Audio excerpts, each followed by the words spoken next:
The nest smelled like ash. It had smelled like ash for 43 days. Ritha knew because she had counted each sunrise from the same spot, sitting with her tail curled around nothing, her wings folded flat against her back like she had forgotten they could open. The stone beneath her was scorched in a wide circle, black and cracked, and in the center of that circle was the space where 6 eggs had rested for 212 days. They were not there now. The Galactic Expansion Authority called it an uncontrolled detonation, a technical error. Their excavation team had struck a gas pocket 300 meters below the surface of the Varath Peaks, and the resulting blast had traveled upward through the rock faster than any sensor could catch. The company filed a compensation report within 6 hours. They offered mineral credit to the colonial administration. They did not mention the eggs. Eggs were not listed in any form of property law that the authority recognized. So Ritha sat. She was old enough that most living things on Varath 9 had grown up afraid of her name. She was large enough that when she exhaled slowly, the nearest trees bent from the warm push of her breath.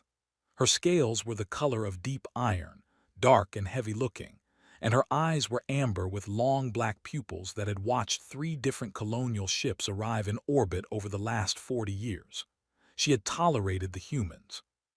She had stayed in her peaks, kept her range, and left their settlements alone as long as they left her territory alone. They had not left her territory alone. The mining survey had flagged her nesting ridge 2 years before the detonation. She had found the marker stakes and burned them. They had placed new ones. She had torn those out of the ground and dropped them in the river. Eventually, the survey team moved to the lower ridges, and she thought the matter was finished. It was not finished. The gas pocket sat directly under her nest. No one had thought to tell her. No one had thought she needed to be told. Now she sat in the ash and she did not hunt. She did not patrol the sky roads she had flown since she was young. She did not answer the calls of the Elder Council of Scales when they sent signal smoke from the high peaks to ask if she was well. She was not well. She did not have the energy to explain that. 3 ridges to the south, in the flat cluster of prefab buildings that the colonists called Velhari Station, a man named Governor Salt was signing a document. He signed it without looking up from the second document he was already reading. His assistant, a nervous young aide named Pell, had placed the form quietly on his desk and taken 2 steps back before speaking. "It is the Category 3 filing, sir, for the territorial creature on the northern ridge." "The dragon," Salt said. "The Varath indigenous species. Yes, sir. The Accord requires we use the neutral classification until sentience assessment is." "Is it blocking the survey teams?" Pell hesitated. "Not actively. She has not moved in over a month." "Then file it and schedule the assessment for next quarter. If she has not moved by then, we proceed with the removal order." Salt turned to the 3rd document. "These things are easier when they cooperate by doing nothing." Pell filed the form. In her office at the edge of the station, Warden Neva saw the filing come through her terminal and felt something cold settle in her stomach. She had been watching Ritha on long-range sensors for 6 weeks. She knew what a creature looked like when it was not being dangerous. She knew what a creature looked like when it was barely bothering to exist. She typed a formal objection and submitted it before she finished her evening meal. It would buy 30 days, maybe 40 if she worded the Accord citation correctly. She did not know what she would do with 40 days. She knew she needed them. That night, far up in the peaks, a transport ship entered Varath 9's atmosphere on a standard colonial resupply route. The pilot reported mild turbulence. Then the pilot reported a stabilizer fault. Then the signal cut out entirely, and the ship dropped below the mountain line in a long, terrible arc, and came down somewhere in the deep forest between the peaks and the station. Ritha heard the crash. It shook the air and echoed off the stone around her. She lifted her head for the first time in days. Then she put it back down. Whatever had fallen out of the sky was not her concern. Nothing was her concern anymore. The ash around her was cold and the stone was cracked, and the name she had chosen for 6 unhatched hatchlings lived only inside her now. And some days she was not sure even that was enough reason to keep breathing the cold mountain air. She closed her eyes. Down in the dark forest, something small began to move through the wreckage. Kale made a list. He did this because his father had taught him that when everything around you is broken and burning, and you do not know what to do next, the worst thing you can do is run in a random direction. The second worst thing is stand still and cry. The best thing, his father always said, is make a list of what you have and what you need and figure out the gap between them. So Kale sat on a piece of bent hull plating, which was still warm from the crash, and he made a list in the dirt with a stick. He had 1 emergency kit with a busted radio, 2 ration bars, his father's old medic satchel that he had grabbed from the cargo hold before the smoke got too thick, a working flashlight, and both his shoes. He had a cut on his left forearm that had already stopped bleeding and a bruise on his shoulder that had not decided how bad it wanted to be yet. He needed water, direction, and to not get eaten. He was 10 years old and he was completely alone in an alien forest on a high-gravity world, and the only sounds around him were insects he had never heard before and the settling groan of the broken transport behind him. He looked at his list for a moment. Then he added 1 more item to the top. He needed to find his father. His father had not been on the transport. His father was already at Velhari Station, waiting for Kale to arrive on this resupply run, which meant his father was safe, which meant someone at the station already knew the ship was down and was already looking, which meant Kale only had to do one thing: stay findable and stay alive. He capped the imaginary pen in his head and stood up. The forest on Varath 9 was not like the forests in pictures back home. The trees were tall and dark and grew in clusters with their roots tangled together above the ground like fingers laced over a table.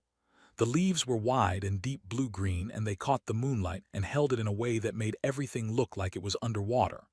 The air was thick and tasted faintly of something metallic, which was normal for high mineral content atmospheres, his father had told him. Not dangerous. Just different. Kale followed the sound of water downhill. He found a stream after 20 minutes and drank from it carefully, using the filter tab from the emergency kit the way he had been taught. He filled the kit's small container and kept moving, because moving kept him warm and kept him from thinking too hard about the dark. That was when he found the marks on the trees. They were burned into the bark at about twice his height, evenly spaced, running in a line that crossed his path from left to right. They were not letters. They were not any symbol he recognized. They were just deep black scorch marks, each one about the size of his whole handprint, burned so cleanly into the wood that the edges were almost smooth. Kale stopped and looked at them for a long time. He thought about what made a mark like that. He thought about the planet he was on and the creature that the station briefing documents had listed under the section titled Indigenous Species, Do Not Approach. He thought about the size of the marks relative to the tree. He did not cross the line. He set up a small camp on his side of the marked trees, cleared a patch of root-free ground, and used the last fuel tab in the emergency kit to start a fire small enough to give warmth without throwing much light. He ate half a ration bar and saved the other half. He wedged himself between 2 roots and pulled the medic satchel across his lap like a blanket. He was almost asleep when he heard it. Not a sound exactly, more like a pressure in the air, the way sound feels in your chest before it reaches your ears. Something very large was moving in the trees beyond the burn marks, moving slowly, moving quietly for its size. Kale did not run. He looked into the dark between the trees and he saw 2 amber lights, not flickering like fire, steady and spaced far apart and very slowly blinking. Eyes. They were huge, and they were watching him with the particular quality of attention that belongs to things that have decided whether or not to kill you and are still sitting with the answer.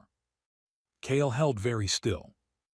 Then, because he genuinely did not know what else to do, he picked up the second half of his ration bar, held it out toward the amber eyes, and said, in a calm and conversational voice, "I don't know if you eat these. They taste pretty bad actually, but you can have it if you want." The eyes did not move for a long time. Then they blinked slowly, and the pressure in the air shifted as something enormous turned around and moved back into the dark, silent as stone settling. Kale lowered the ration bar. He sat with his heart beating very fast for a few minutes. Then he ate the second half of the bar himself, because it seemed wasteful not to, and eventually he fell asleep against the roots of an alien tree while somewhere above the forest, signal smoke rose from the high peaks with no answer coming back. Ritha came back at dawn because she could not explain why she had left. She had returned to her nest, settled into her usual position, closed her eyes, and spent the remaining hours of the night trying to return to the particular kind of stillness she had gotten good at over the past 43 days. The stillness that did not require thought. The stillness that sat on top of grief like water over stone, smooth on the surface, crushing underneath. It had not worked. Something about the small human would not leave her mind. Not the offering of food, though that was strange enough. It was the voice. The creature had spoken to her in Galactic Standard with the particular accent of someone who had learned it young, and the tone had been completely wrong for the situation. There had been no fear spike in it, no high-pitched stress signal, no aggression. It had spoken to her the way one speaks to something that might be having a hard time, gently, like she was the one that needed looking after. She had not been spoken to that way in a very long time. She crossed back through her territory in the gray pre-light and found the small human exactly where she had left it, still asleep between the roots, using a worn leather satchel as a pillow. It was smaller than she had thought in the dark. Its breathing was slow and even. One of its hands was loosely curled around the handle of a small tool kit. Ritha settled herself on the far side of the burn-marked trees and watched it sleep. She did not know why. When Kale woke up, he did not scream. He opened his eyes, saw the enormous iron-scaled face about 4 meters away, went very still for approximately 3 seconds, and then said, "Good morning." Ritha stared at him. "I'm Kale," he said. "I figure you already know that's your territory over there. I stayed on this side." He sat up slowly and reached for his water container. "I'm not going anywhere near your eggs or your nest or whatever you have up there. I just need to stay close to the crash site so the search team can find me." Ritha knew in a way that sat cold and heavy in her chest that there was no nest. There were no eggs, not anymore. Kale drank his water. Then he looked at her with the steady, assessing look of someone who has decided that panic is not currently useful. "You can go if you want. I'm not going to bother you." She did not go. She was not sure she could explain that either, so she didn't try. She simply remained where she was while the small human went about what appeared to be a very organized morning routine, checking his supplies, treating his arm wound with something from the leather satchel with practiced hands, and talking to himself in a low, steady voice that was somehow not irritating. "Antibiotic seal, clean edges should be fine," he muttered, pressing something small to the cut on his arm. "Dad's going to be annoyed I got hurt on the way there, and not even while doing anything interesting." He said it lightly, but Ritha had watched living things long enough to hear what was under light words, and under this one there was a thread of something tight, and worried that the boy was working very hard not to pull on. 2 hours later, he found the forest creature. It was a small Velhari groundrunner, one of the low-slung, 6-legged animals that lived in the root networks, and it was lying on its side at the base of a tree about 30 meters from the camp. Its breathing was shallow and uneven. One of its rear legs was bent in a direction it was not designed to bend. Kale crouched beside it and opened the medic satchel without hesitating. Ritha watched him work. He was careful and slow, and he talked to the animal while he worked, which the animal could not understand, but which seemed to calm it regardless. He straightened the leg, which made the animal cry out in a high, thin sound, and Kale winced and apologized out loud and kept going. He wrapped the leg with material from the satchel. He checked its breathing. He found a flat place under the roots where the light was good and moved it there gently. He sat with it for an hour. The animal died anyway. Internal damage, probably. Ritha could have told him that from the smell. She did not. When it stopped moving, Kale was quiet for a moment. Then he found a soft patch of soil away from the roots and dug a small hole with a flat stone and put the animal in it and covered it over. He did not say anything while he did it. He sat beside it for a little while after. Ritha had lived through the deaths of a great many things. She had caused many of those deaths herself.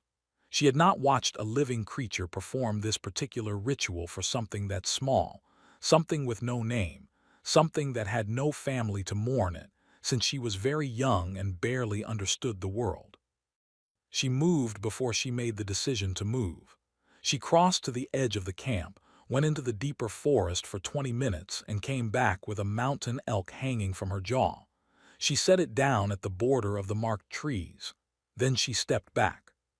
Kale turned around and looked at the elk. He looked at her. He looked at the elk again. She began to turn away. "Thank you," he said. She stopped. No one had said that to her in a long time either. She stood there for a moment, not turning back, just standing with those two words sitting in the air where she could still hear them. Then she walked into the trees, and the forest was quiet again, except for the wind and the sound of a boy beginning to prepare his dinner with slightly more than he had started with. Neva found the beacon signal at 600, third morning after the crash. She was the one running the search grid because she was the only person at Velhari Station who had both a terrain scanner calibrated for the northern forest and a personal reason to be up before anyone else. She had spent 2 nights running the grid on her own time, logging the data quietly, not reporting anything until she had something real to report. The signal was faint. The beacon in the emergency kit had taken damage in the crash, and it was broadcasting at about 30% strength on a rolling interval. Easy to miss if you were not looking carefully. Neva had been looking carefully. She pinpointed the location and cross-referenced it with the topographic maps of the northern forest. Her finger stopped on the overlay. She checked it again. The beacon was inside the marked boundary of Ritha's territory, not at the edge. Inside it, almost 2 kilometers past the outer burn-mark perimeter. She checked the life sign scanner. 2 signals. One large, which she recognized from 6 weeks of remote monitoring as Ritha's biosignature. One small, human, alive, stationary. They were 60 meters apart, and neither one of them was moving away from the other. Neva sat with that information for a full minute. Then she went to report to the station. Governor Salt received the news across his breakfast table. He listened to the whole thing without changing his expression, then set down his utensil and looked at Neva with the particular calm of someone doing political arithmetic in their head. "The child is alive," he said. "Yes, sir." "Inside the creature's range." "Yes, sir. And the proximity data suggests they have been in that configuration for at least 48 hours with no hostile interaction." Salt was quiet for a moment. "That is inconvenient." Neva chose her next words carefully. "I think it is good news, sir. The child is safe. The creature is not behaving aggressively. A careful extraction team could walk into an indigenous sentient species claimed territory carrying weapons and equipment," Salt said. "And if anything goes wrong, the Accord Commission will review the full incident record and notice that we filed a Category 3 removal order 4 days ago." He picked up his utensil again. "Put together a recovery team. Full suppression loadout." Neva felt the cold thing settle in her stomach again. A suppression loadout is for threat neutralization. It is also standard protocol for personnel recovery in high-risk fauna zones. He met her eyes. "The child's safety is the priority. The team needs to be prepared for any eventuality. He said it the way people say things that mean something different from the words being used. Neva submitted the team request through official channels, which meant she had 60 minutes before it was processed and staged, and she spent 55 of those minutes driving her terrain vehicle north toward the forest as fast as the mountain road allowed. Meanwhile, Kale had found a new problem to work on. For 2 days he had been learning Ritha's patterns. She did not come at the same time each morning, but she always came. She would settle on the far side of the burn marks and watch him, and he had started talking to her the way he talked to himself, a running commentary on what he was doing and what he was thinking about and occasional observations about the forest around them. He had noticed on the second day that her eyes tracked him differently depending on what he was doing. When he was eating or tending the fire or checking his supplies, she watched with the loose, relaxed attention of something that was not concerned. When he went more than about 40 meters from the camp, her posture shifted in a way that was subtle but distinct. Shoulders slightly raised, neck extended, alert. He had not gone more than 40 meters since he noticed. On the third day, he walked toward the burn marks with his hands open and visible, and he stopped about 2 meters from them and sat down cross-legged in the dirt and looked at her. She was much larger up close. Her head alone was longer than he was tall. Her scales overlapped like old roof tiles, and each one had small variations in color at the edges, dark iron shading into something almost blue in the right light. Her eyes at this distance were detailed and strange, the pupils adjusting slowly as she looked at him. "I keep trying to imagine what this place looked like before," Kale said. Ritha's head tilted slightly. "The station briefing said there used to be something here, on the ridge, a nesting site." He looked at the scorched stone visible between the trees on her side of the marks. "They said there was an incident." The word incident landed somewhere. He saw it in the way the muscles under her jaw shifted. "That was a stupid word for it," he said. "My dad's a medic. He says institutions use small words for big things because it makes the people in charge feel smaller things." He rested his elbows on his knees and looked at the scorched stone. "I'm sorry," he said, not as a formality, in the direct, simple way of someone who means it exactly as stated. Ritha looked at him for a long time. Then slowly she exhaled. The smoke that came with her breath curled and shaped itself in the still air, and for just a moment the shapes were round and nested and small. She did not do it on purpose. She was not sure she could have stopped it. Kale watched the shapes drift apart. "How many?" he said quietly. She held up one claw, closed it, opened it again. 6. The boy said nothing for a while. He just sat with it, the way Ritha had learned in the past several days that humans sometimes did. They sat with heavy things instead of putting them down or running from them. It was deeply strange behavior. She had not decided yet if it was foolish or brave. Somewhere to the south, an engine was running hard on a mountain road. The suppression team entered the forest at the south trailhead with 4 people, 2 shoulder-mounted pulse emitters, a signal tracker locked on Kale's beacon, and a legal authorization signed by Governor Salt that technically said recovery operation and practically meant something else entirely. The team lead was a man named Bors. He had done 4 planetary extractions and he was good at his job, which was why Salt had chosen him. He was not a cruel man. He was a practical one, which in certain situations is nearly the same thing. Neva came through the East Trail at a run, alone, and she reached the camp clearing 12 minutes before Bors and his team. Kale saw her come through the trees and stood up with an expression that was relief and wariness in equal measure. "Are you from the station?" "Warden Neva, yes." She was looking past him at Ritha, who had risen to a full standing position for the first time in weeks. The change was remarkable. The dragon that had been sitting collapsed into herself like a ruin of stone was now upright and present, and the difference in scale from sitting to standing was genuinely alarming.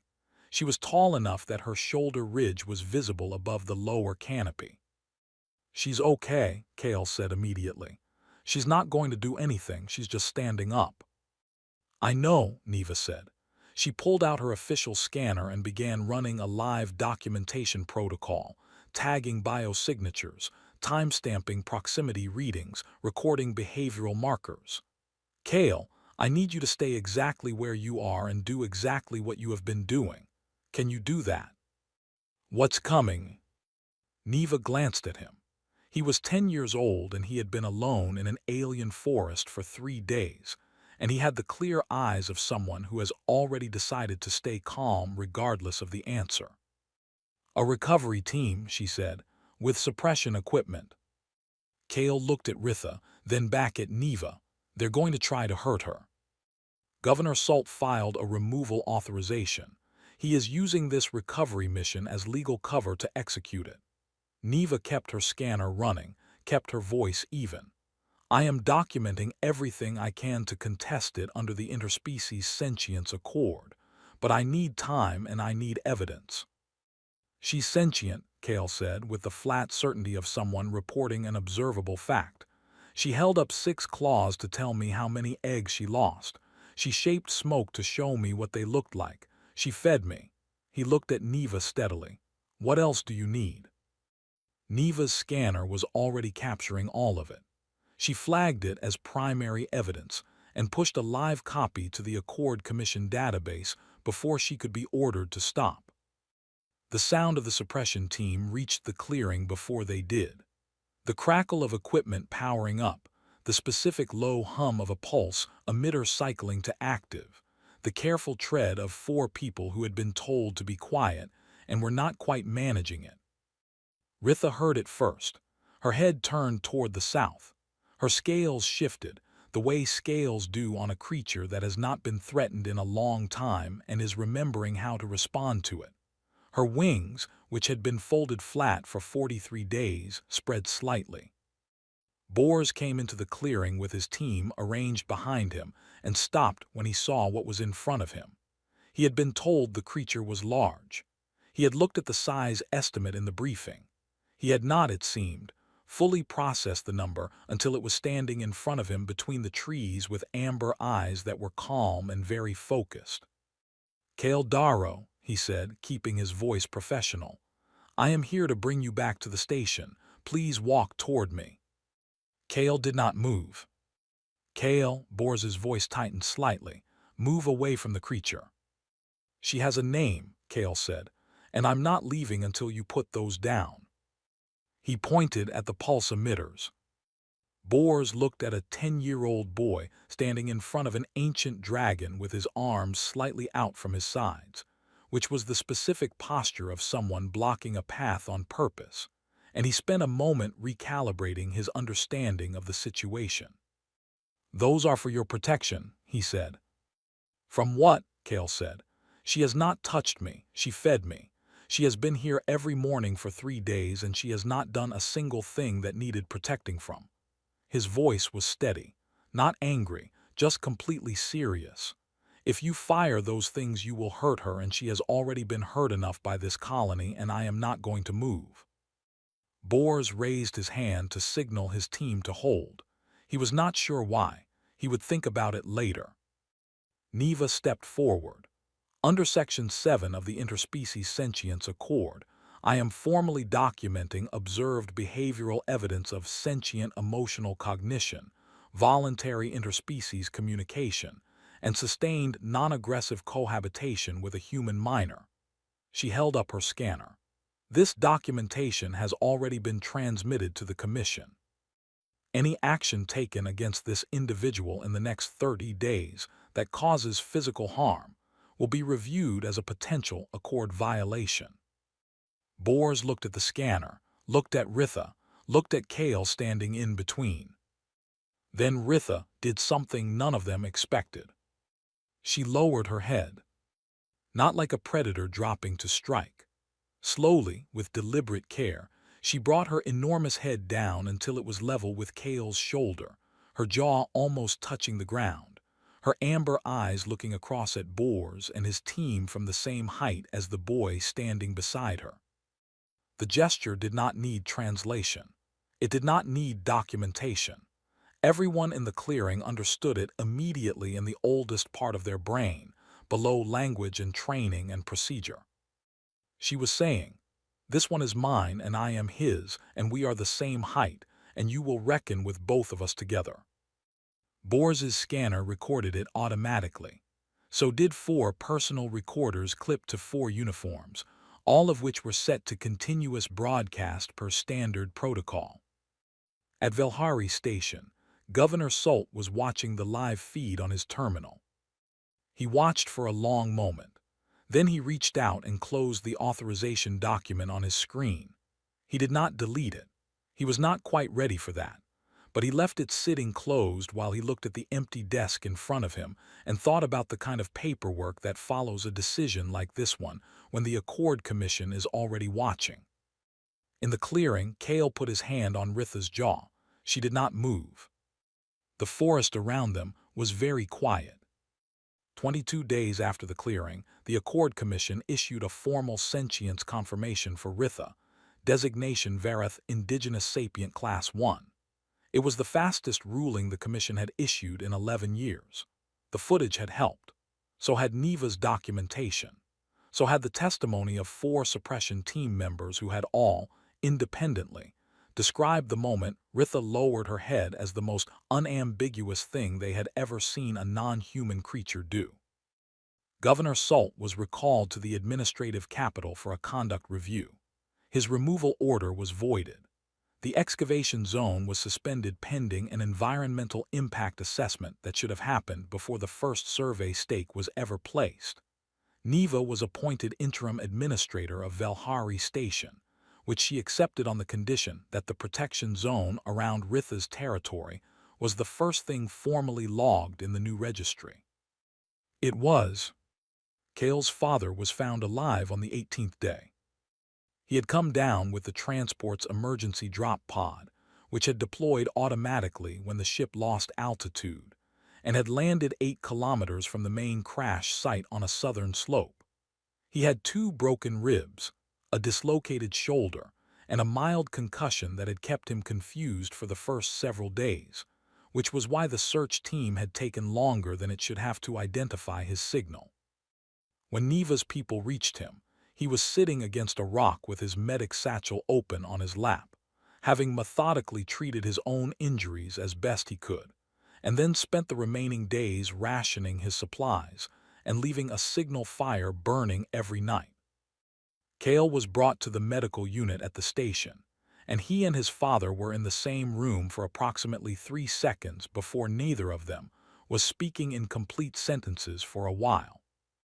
When things had settled and his father was resting and the medical staff had finished their checks and the room was quiet, Kale went to the window and looked north toward the peaks. He had not seen Ritha since the clearing.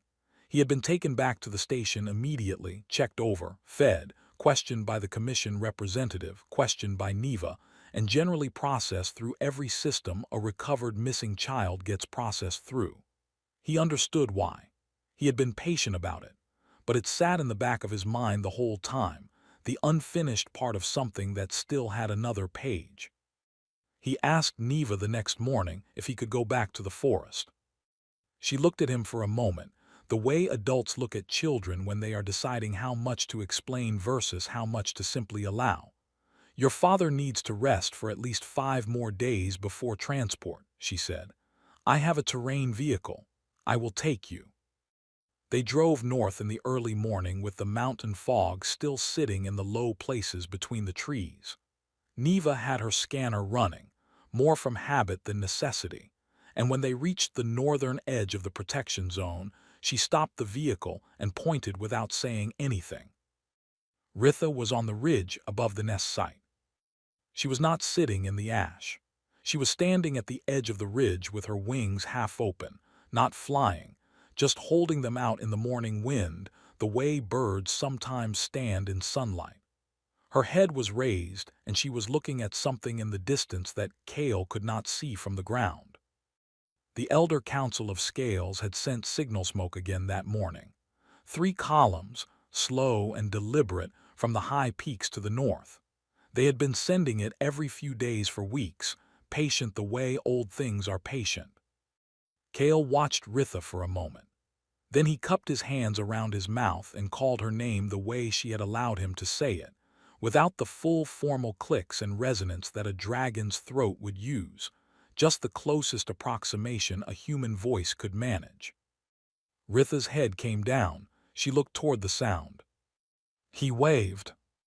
For a moment nothing happened.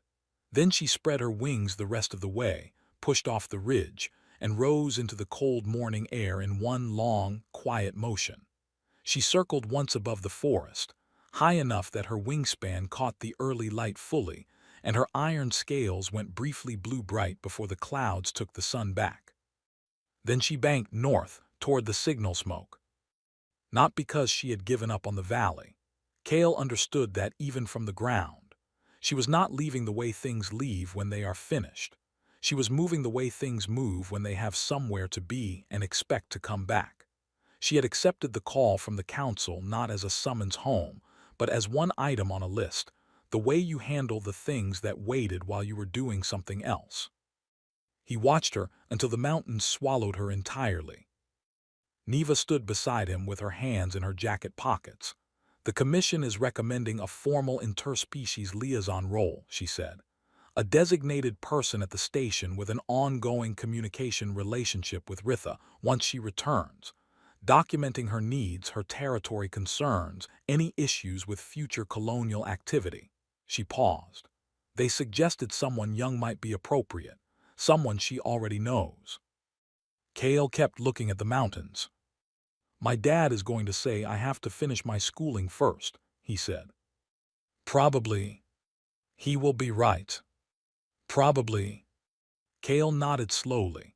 "I'll be back," he said, not to Neva, to the mountains, to the ridge, to the cold air still carrying the faintest warmth from where very large wings had pushed through it moments before. At the station, his father was already asking where he had gone and whether he had eaten breakfast. In the high peaks, for the first time in 43 days plus 22 more, Ritha answered the council's smoke with a long, steady exhale of her own that rose straight and clear into the sky above the mountains. She was not healed. She did not expect to be healed for a long time, but she was present in the way that matters most, present the way a living thing is present when it has decided that the world still has things in it worth paying attention to. Below in the valley, a small human boy got back into a terrain vehicle and went to go have breakfast with his father. The mountain fog was already burning off in the morning light. It was going to be a clear day.